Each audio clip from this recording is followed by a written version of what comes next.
दर्शकों, आप सभी का बहुत बहुत स्वागत है। मैं हूं दिलीप जगवानी। आइए लोकसभा टीवी पर खबरों का सिलसिला शुरू करते हैं हेडलाइंस के साथ।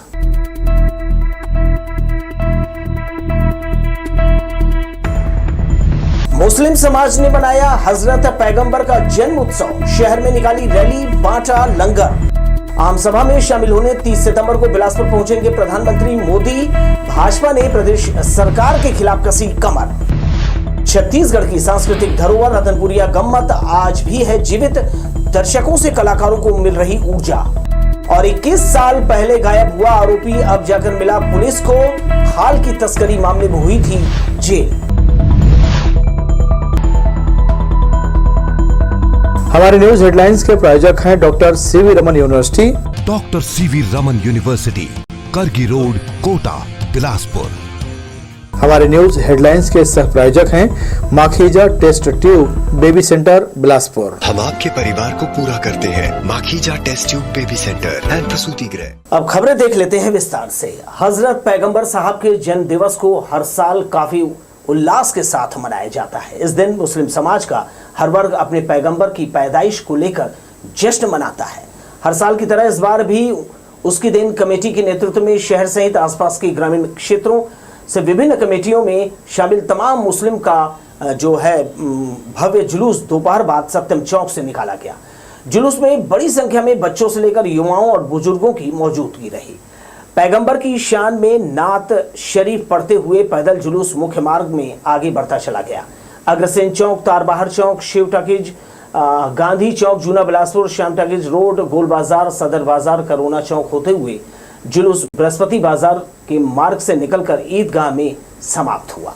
इस दौरान जगह जगह जुलूस का आतिशी स्वागत किया गया। विभिन्न कमेटियों द्वारा लंगर बांटा गया। शरबत और फल फ्रूट भी बांटकर खुशियां मनाई गई।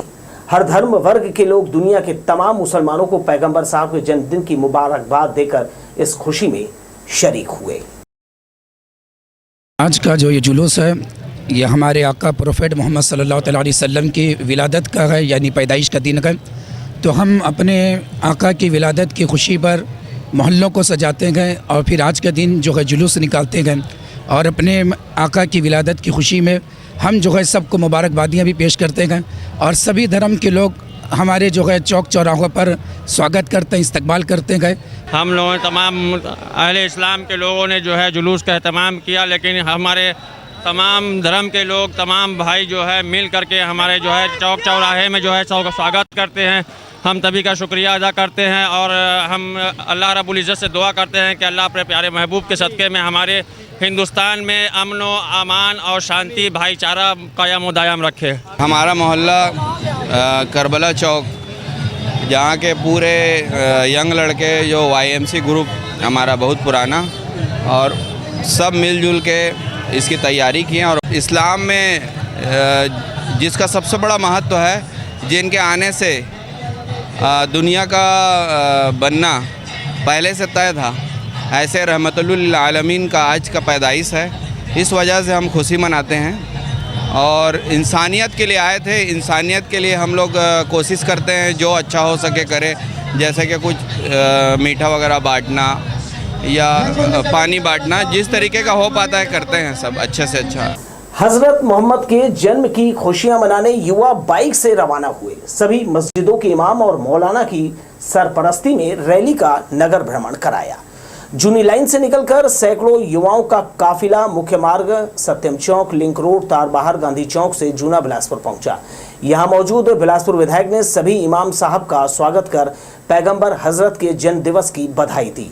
जश्न के इस मौके पर शामिल हुए विधायक ने मुस्लिम समाज और युवाओं का उत्साह बढ़ाया। खुशी से झूमते युवकों की रैली गोल बाजार से होते हुए जूनी लाइन और फिर ईदगाह पहुंचकर समाप्त हुई। इस बीच बाइक रैली में शामिल मुस्लिम समाज के लोगों का शहरवासियों ने जगह जगह गर्मजोशी के साथ स्वागत किया। जश्न ईद मिलादुन नबी के मौके पर गुरुवार को देश भर में जगह जगह जुलूस और उत्साह का माहौल देखने को मिला। छत्तीसगढ़ में भी हर तरफ खुशियां बिखरी नजर आई। लाल खदान में मिल्लते इस्लामिया कमेटी के द्वारा ईद मिलादुन नबी के मौके पर जुलूस निकालकर भ्रमण किया गया। छोटे बच्चों से लेकर बड़े और युवा हाथों में सरकार की आमद मरहबा का झंडा लहराते दिखाई दिए। लाल खदान मस्जिद के से निकला ये जुलूस रेलवे फाटक तक गया, वहां से महमद सब्जी बाजार और उसके बाद मुस्लिम कब्रिस्तान तक जाकर वापस मस्जिद चौक लौट आया। इस दौरान जगह जगह जुलूस में शामिल लोगों को शिरनी तकसीम की गई। इस धार्मिक रैली में बड़ी संख्या में बच्चे, युवा और बुजुर्ग शामिल रहे। प्रधानमंत्री नरेंद्र मोदी 30 सितंबर को बिलासपुर में एक बड़ी आम सभा को संबोधित करेंगे।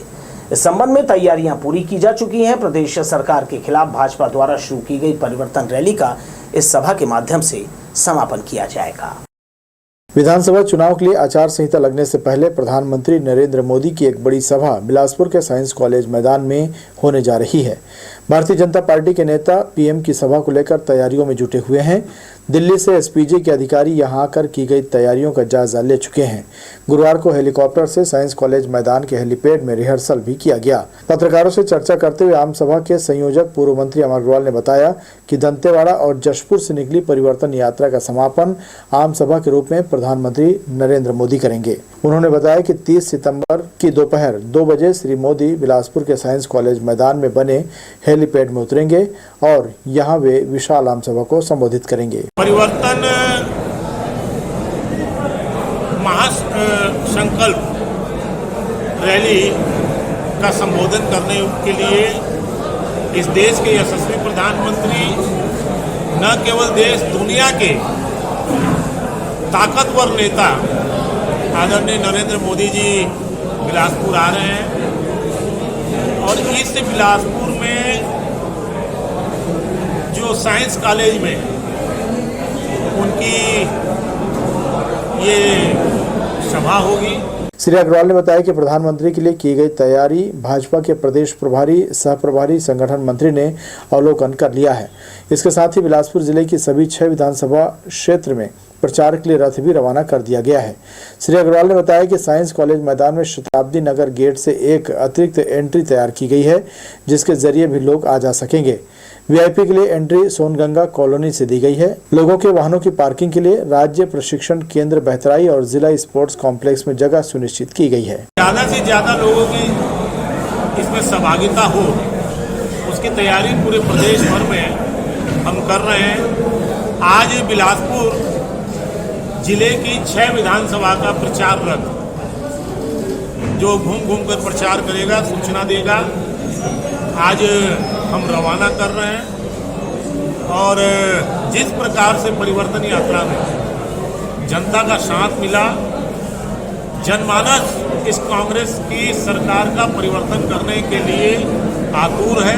प्रधानमंत्री नरेंद्र मोदी दिल्ली से पहले रायपुर पहुंचेंगे, उसके बाद विशेष हेलीकॉप्टर में रायपुर से बिलासपुर के साइंस कॉलेज मैदान आएंगे। पूर्व मंत्री अमर अग्रवाल ने दावा किया कि इस बार राज्य में परिवर्तन जरूर होगा। उन्होंने कहा कि भारतीय जनता पार्टी पूरी बहुमत के साथ राज्य में सरकार बनाने जा रही है। उन्होंने ये भी कहा कि रायपुर और रायगढ़ से ज्यादा भीड़ बिलासपुर में होने वाली है। इस दौरान बिल्हा विधायक धर्मलाल कौशिक, बेलतरा विधायक रजनीश सिंह, भाजपा नेता भूपेन्द्र सवन्नी, हर्षिता पांडे, पूर्व सांसद लखनलाल साहू, जिला भाजपा अध्यक्ष रामदेव कुमावत भी मौजूद रहे। लोकसभा टीवी के लिए कैमरामैन सुशांत सिंह के साथ इरशाद अली, बिलासपुर।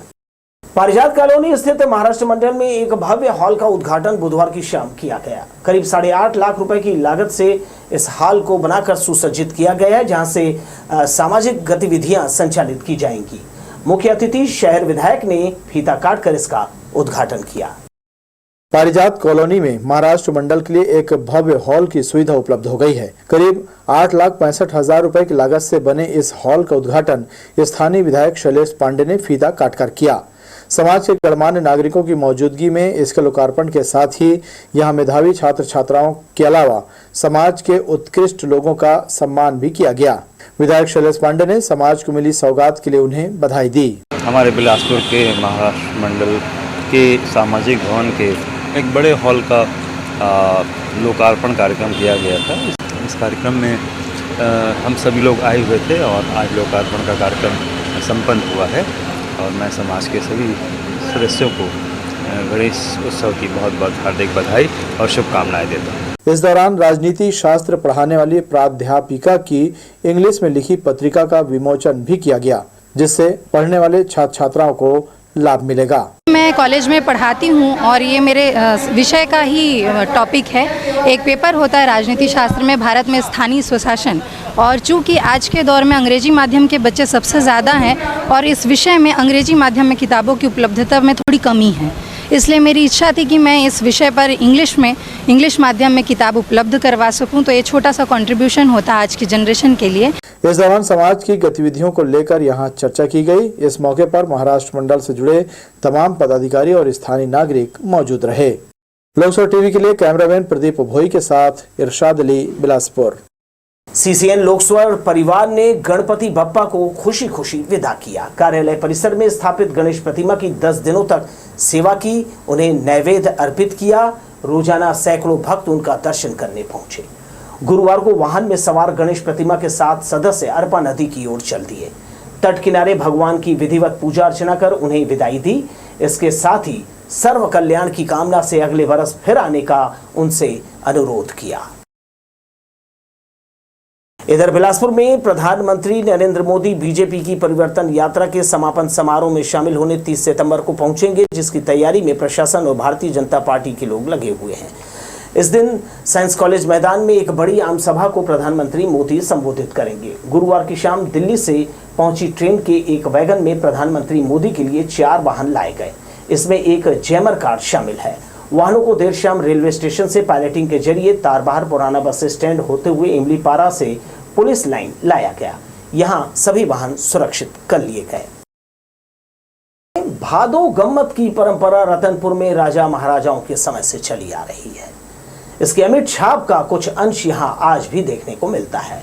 रतनपुरिया भादो गम्मत की सांस्कृतिक धरोहर पूरे छत्तीसगढ़ में अनूठी और मिसाल दी जाती है। भादो के महीने में गणेश चतुर्थी के दौरान अपनी सांस्कृतिक छटा बिखेरने वाली भादो गम्मत की परंपरा कभी रतनपुर की पहचान मानी जाती थी, जो पूरे छत्तीसगढ़ में प्रसिद्ध है।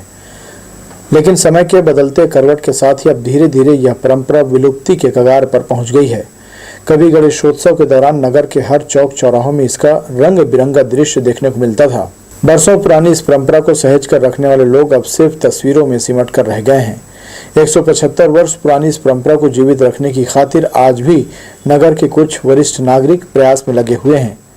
रतनपुर की बड़ी बस्ती करैयापारा में भादो गम्मत का अद्भुत नज़ारा देखने को मिल रहा है। यहाँ भगवान गणेश विराजमान हैं और इस स्थान को छोटे छोटे झिलमिलाते लाइट व तोरण से सजाया गया है। प्राचीन गम्मत परंपरा के ज्ञाता बुजुर्गों के द्वारा महान साहित्यकार रेवाराम के द्वारा रचित भगवान श्री कृष्ण की जीवन लीला पर आधारित गुटका भजन के माध्यम से नर्तकों द्वारा आकर्षक और बखूबी अंदाज में प्रस्तुति दी जा रही है। ये 5 दिन तक के रात्रि में 5 रात्रि का अनवरत चलता है।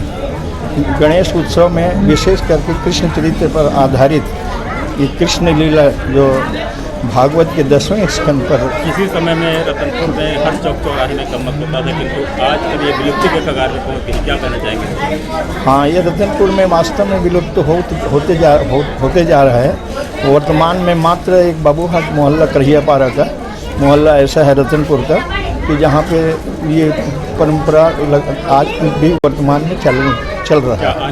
छत्तीसगढ़ के पारंपरिक वाद्य यंत्र तबला, मंजीरा व तानपुरा की धुन में रतनपुरिया शैली में गाए जाने वाला भजन बड़ा ही मनमोहक लगता है। इस गम्मत में सबसे बड़े मजे की बात यह है कि लड़का नर्तकों के द्वारा लड़की की भूमिका में नृत्य कला की अभिव्यक्ति प्रस्तुत की जाती है, जो अत्यधिक आकर्षक होता है। 300 वर्ष पुरानी परंपरा है, जो आज 144 वर्ष में हमारे बाबूहाट मोहल्ले में इसको मनाया जा रहा है और हमारे बुजुर्ग लोग करते आए हैं, वही कि हम भी परंपरा को निभा रहे हैं। आगे इस परंपरा को विलुप्त होने से बचाने के लिए आप हर संभव प्रयास करेंगे और शासन से भी अनुरोध है कि वो भी जितना हो सके हमें सहयोग प्रदान करने की। शासन से यहाँ पूरी रात पल भर में ही गुजर जाती है। साथ ही इस गम्मत के दौरान बीच बीच में हंसी के पात्र जोकर भी निकल आते हैं, जो दर्शकों को हंसा हंसा कर लोटपोट कर देते हैं। लोकसभा टीवी के लिए रतनपुर से विजय दानिकर की रिपोर्ट।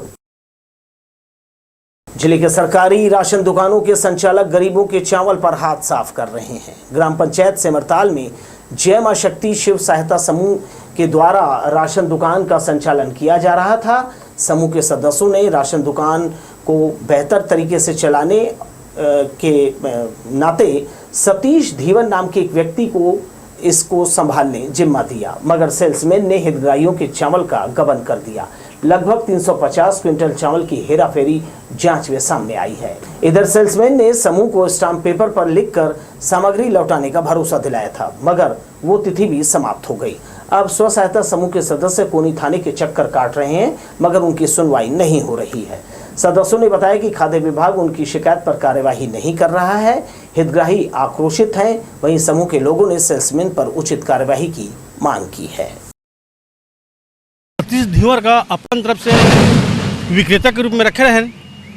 अब वो है 7 महीना चलाई से, तो 7 महीना के अंदर में 385 कुंटल चावल है और 980 कुंटल शक्कर के वह घपला कर दिए हैं। तो ओकरे नाम से हमन थाना आ रहे हैं। हमन सर एला सतीश ला चावल देहे बर दे रहे हैं और ओहर चावल शक्कर सब ला पूरा का कथे अपन गमन करके रख दीज। और आज कहत हे के समूह वाला मन देहे कथे मैं नहीं देम कथे, तो ओइला हमन मांग करत हन थाना भी रिपोर्ट लिखाए हन कि हमला वो भरपाई चाहिए, जितना भी हो है तभी पूरा भरपाई चाहिए। 2 अक्टूबर गांधी जयंती पर सिम्स चिकित्सालय में मरीजों के लिए ओपीडी और जांच सुविधा खुली रहेगी। 1 अक्टूबर रविवार रहने से प्रबंधन ने अगले दिन सभी सुविधाएं सुबह 9 बजे से 11 बजे तक खुले रखने का आदेश जारी किया है, जिससे सिम्स आने वाले मरीजों को परेशानी नहीं होगी। 2 घंटे के लिए सभी चिकित्सक ओपीडी में उपलब्ध रहेंगे। साथ में लैब और दूसरे जांच विभाग में मरीजों को सुविधाएं मिलेंगी। एक नजर फिर से हेडलाइंस पर।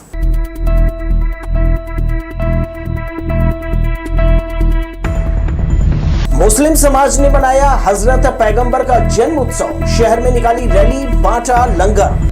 आम सभा में शामिल होने 30 सितंबर को बिलासपुर पहुंचेंगे प्रधानमंत्री मोदी।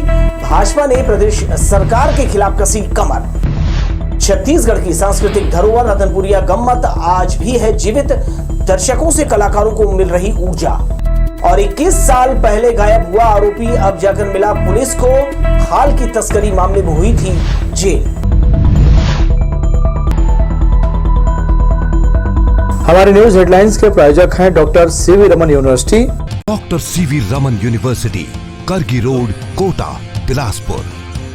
हमारे न्यूज हेडलाइंस के सह प्रायोजक हैं Makhija test tube baby centre Bilaspur. हम आपके परिवार को पूरा करते हैं Makhija test tube baby centre and प्रसूति गृह। तो ये थी हेडलाइंस, बढ़ते हैं खबरों में। जमानत पर रिहा आरोपी 21 साल बाद पुलिस की गिरफ्त में आया। कोतवाली पुलिस ने वर्ष 2001 में 2 लोगों को वन्य प्राणी की खाल समेत पकड़ा था। कवर्धा निवासी करिया के खिलाफ 2013 में स्थायी वारंट जारी किया था। करीब 21 साल बाद पुलिस के हत्थे चढ़ा स्थायी वारंटी करिया को वन्य प्राणी संरक्षण अधिनियम के तहत वर्ष 2001 में उसके सहयोगी के साथ कोतवाली पुलिस ने ही गिरफ्तार किया था। बाद में वो जमानत मिलने पर जेल से छूट गए। लंबे समय तक पेशी में नहीं आने पर कोर्ट ने फरार घोषित कर 2013 में स्थायी वारंट जारी किया। आरोपी करिया को उसके निवास कवर्धा जिले से हिरासत में लिया है। शेर के सावक के खाल में पकड़ाया था, इसका एक साथी भी था और उसी समय जमानत मिलने के बाद से ये फरार था लगभग 20 वर्षों से। उसके बाद 2013 में इसके खिलाफ स्थायी वारंट जारी हुआ था। इसे लगातार पता तलाश की जा रही थी। अभी सूचना मिली कि ये कवर्धा क्षेत्र में कहीं रह रहा है। हाँ, तो उसको फिर हम लोगों ने कवर्धा पुलिस से संपर्क करके इसको तस्दीक किया और सही पाए जाने पर फिर स्टाफ भेज करके इसको आज गिरफ्तार किया गया है। जो इसका एक साथी और है उसकी भी पता तलाश की जा रही है, अभी वो नहीं मिला है। अब इसके खिलाफ किस तरह की आप लोग कार्यवाही करेंगे? अब चूंकि स्थायी वारंट है, न्यायालय में प्रकरण दर्ज है और न्यायालय में प्रकरण की सुनवाई होगी। हमने स्थायी वारंट में से न्यायालय भेजेंगे। कहा जा रहा है तब करिया और उसके साथी से बाघ के शावक की खाल मिली थी, जिसे वो बेचने बिलासपुर आए थे। दूसरे आरोपी की खोज खबर ली जा रही है। बरामद खाल की फॉरेंसिक रिपोर्ट की जानकारी वन विभाग के अधिकारियों से लेने की कोशिश की जा रही है। कैमरामैन जयेंद्र गोले के साथ दिलीप जगवानी, लोकसभा टीवी, बिलासपुर। आरपीएफ ने बिलासपुर रेलवे स्टेशन से एक महिला और पुरुष को गांजा के साथ गिरफ्तार किया है। आरपीएफ की टास्क टीम के सदस्य बिलासपुर रेलवे स्टेशन की जांच कर रहे थे, तभी प्लेटफॉर्म क्रमांक 2-3 पर हावड़ा छोर में FOB के नीचे महिला पुरुष नजर आए। उनके पास 2 बैग थे। संदेह के आधार पर उनसे पूछताछ की गई। महिला उड़ीसा के सुंदरगढ़ जिले में ग्राम भोमरा निवासी नीलिमा एक्का और अजीत औराम सुंदरगढ़ के ग्राम मूसापली का रहने वाला है। तलाशी के दौरान दोनों बैग से 16 किलो गांजा बरामद हुआ। अनुमानित कीमत 1,60,000 रुपए है। दोनों को GRP के सुपुर्द कर दिया है। कल RPF पोस्ट में से जो OC हैं भास्कर सोनी द्वारा अपने स्टाफ के 2 आरोपी और 16 किलो गांजा कार्रवाई करके दिए हैं, जो हम लोग अपने तरफ से FIR कर उसे गिरफ्तार करके जुडिशल रिमांड लिए हैं। ये बता रहे हैं उड़ीसा से लेके कटनी लेके जा रहे थे। हजरत पैगंबर साहब के जन्मदिन की खुशियां मनाने मुस्लिम समाज के द्वारा शहर के चौक चौराहों पर आकर्षक विद्युत सजावट किया गया। रंगीन स्वागत द्वार और सजावट से पूरा शहर खिल उठा। तालापारा, खबरगंज, तारबहार, जूना बिलासपुर सहित सभी इलाके रंगीन झालर की रोशनी से जगमगा उठे। ईद का मतलब है खुशी और मिलाद माने पैदाइश और नबी की पैदाइश का ये जो जलसा और जुलूस है वो कल हमारे शहर में अपनी परंपरा के अनुसार मनाया जाएगा। पूरे शहर में जहाँ मुस्लिम आबादी ज़्यादा है वहाँ पर बच्चों का जुलूस भी निकलता है रोज़ाना। और कल शहरी पैमाने पर जुलूस होगा। जगह जगह उस पर स्वागत भी किया जाता है। नगर निगम द्वारा स्मार्ट सिटी प्रोजेक्ट के तहत शहर के अलग अलग जगहों में कई कार्य कराए जा रहे हैं। इसी कड़ी में निगम द्वारा उस्लापुर ओवरब्रिज के बीच जो है अतिक्रमण हटाकर यहां बच्चों के लिए उद्यान, बास्केटबॉल ग्राउंड समेत कई सुविधाएं दी है। खाली पड़ी जमीन को साफ कर नेट से मैदान को घेरा जा रहा है। जल्दी ही यहां बच्चों और युवाओं को बास्केटबॉल खेलने का मौका मिलेगा। अमृत भारत स्टेशन के तहत अब उस्लापुर स्टेशन को विकसित किया जा रहा है। यहां पार्किंग समेत सड़कों को चौड़ा करने और स्टेशन में शेड निर्माण किया जा रहा है। नया टिकट घर, यात्री प्रतीक्षालय समेत दिव्यांग यात्रियों के लिए रैंप बनाने का कार्य जल्दी ही पूरा कर लिया जाएगा। आने वाले दिनों में उस्लापुर रेलवे स्टेशन यात्री सुविधाओं से सुसज्जित नजर आएगा। रेलवे के अधिकारियों की माने तो स्टेशन को विकसित करने के बाद यहां यात्रियों की संख्या और जो है रेलवे की आय बढ़ेगी। गणेश विसर्जन का दौर शुरू हो गया है। जगह जगह समिति के लोग भगवान गणेश की प्रतिमाएं विसर्जन करने अरपा नदी पहुंच रहे हैं। 2 दिन पहले पुलिस अधिकारियों ने समितियों के सदस्यों की बैठक लेकर उन्हें निर्देशित किया था कि रात 10 बजे से सुबह 6 बजे तक डीजे बजाने पर पाबंदी रहेगी। इसी तरह सार्वजनिक और निजी स्थानों में भी 60 डेसिबल से अधिक आवाज में संगीत नहीं बजाना है।